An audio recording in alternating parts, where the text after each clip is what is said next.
Hello, everyone. So here in Sudbury, we're a microcosm of Canada. We've got a significant Francophone population, Indigenous population, and of course, Anglophone roots. So I always start off saying ani, bonjour, wache, bonjour tout le monde, and hello. So truly an honor as president of OACP, as your president, to be giving you this brief little update on the things that your board of directors and the OACP staff have been working on for the past several months. It's been a busy past several months. We'll start off with government relations, and I think we're all adjusting to a new government, new pace, a new set of priorities. But what did we expect? New government wasn't going to bring in status quo, so it's all about figuring out the new laneways and making sure we hit those laneways for our membership and for community safety, which brings me to the heavy lifting work that's going on with the Comprehensive Ontario Police Services Act, the COPS Act, and all of the regulations that are associated with it. There's two steering tables that are running simultaneously, helping advise the government on what the regulations might look like. One of them is a policing table. The OACP sits there. Myself and Jeff McGuire are your representatives on that. There's also representatives from OAPSB, PAO, OPPA, the City of Toronto, and many others. And it's a robust table.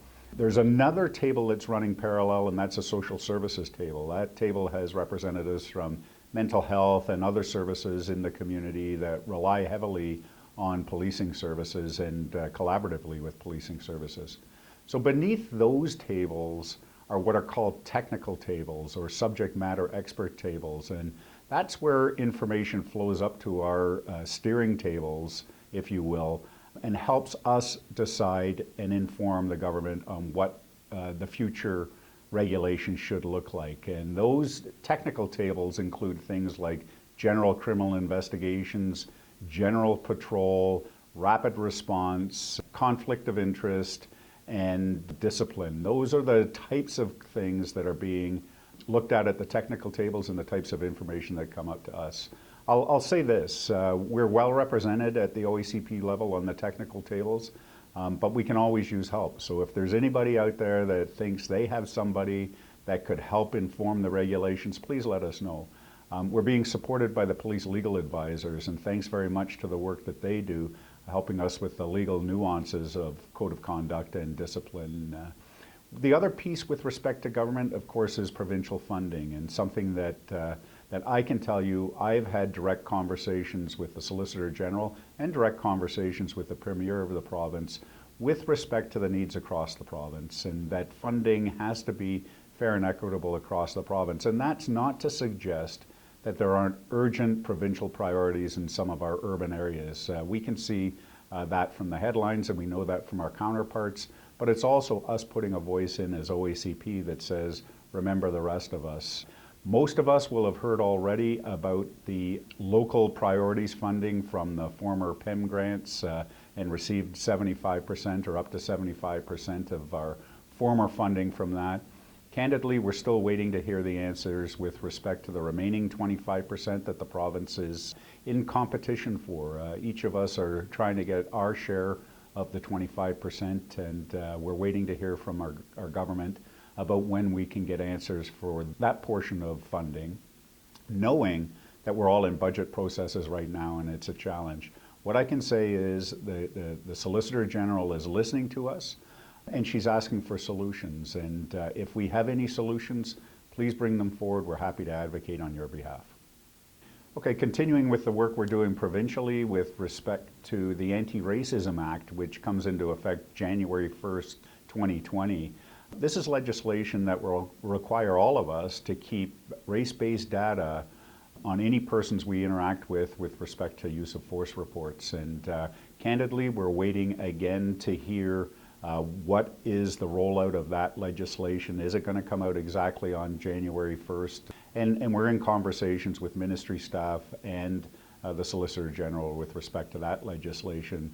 I want to send out kudos to Chief Mark Saunders and his team for the work they've done already in providing the framework for the rest of the province to work with respect to collecting race-based data.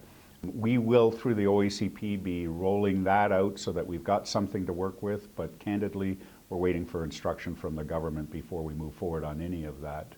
The other piece is the Ontario Human Rights Commission policy on racial profiling in policing. You will know that as your president and as the OACP, we have come out with a commitment to the principles of the Act, and I think I speak for everybody when I say racial profiling has no place in our business.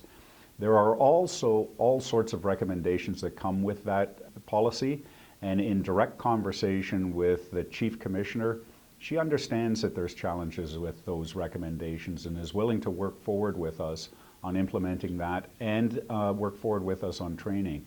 But clearly things like body-worn cameras across the province in every police service is problematic, and she understands that, and it's open dialogue going forward. I'll talk about another provincial issue that we're dealing with, and that's the constable selection system. And I want to send out kudos to our executive director, Jeff McGuire, for the heavy lifting he's been doing, the hard work he's been doing. As we know, since the government stepped out of the partnership with Applicant Testing Service, we've been looking for solutions. And we'll recognize that there were some challenges with applicant testing services and the services that were provided. Far too complex to get into in this short video.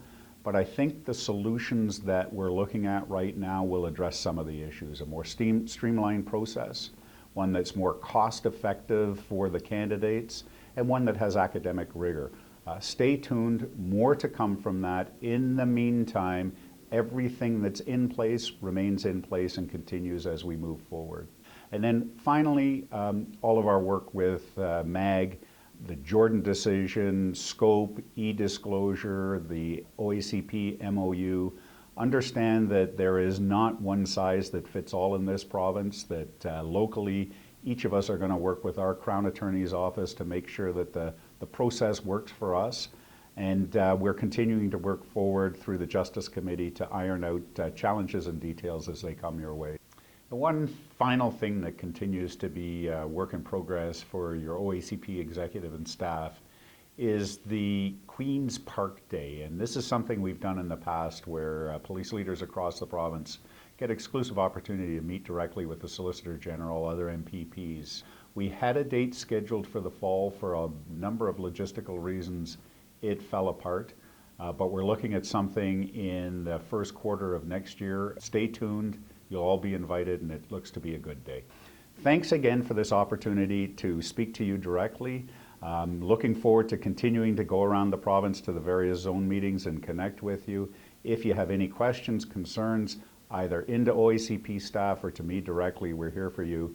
Thank you very much for the work that you're doing with respect to police leadership in the province and advocating for community safety in your communities. Thank you.